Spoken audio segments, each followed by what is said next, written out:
Welcome to Kenton's videos. Enjoy the video. You start by finding the folder so you can remove it safely. You should open a file manager on the device or connect to your PC and enable viewing hidden files. This exposes Android/data or root-level folders. Once you see storage, search for Txgameassistant. It may sit in internal storage or under Android/data. You're doing this first to confirm contents and avoid deleting unrelated game data. If you see large cache files, note their size before removal. Now you remove the folder carefully. You should copy any saves or screenshots elsewhere first, because deletion is permanent.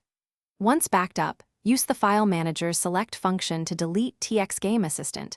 Confirm the action when prompted. If the folder is protected or can't be deleted, connect via ADB on your PC and run a remove command or grant temporary elevated permissions.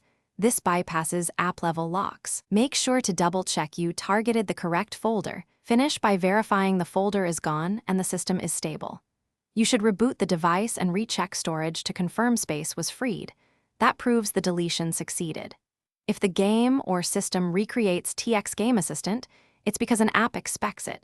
Consider clearing that app's data or uninstalling, then reinstalling to reset behavior. If deletion still fails, boot into safe mode or use ADB with root to remove it. Make sure to back up before any elevated actions to avoid data loss. Thanks for watching. Consider subscribing if we helped you.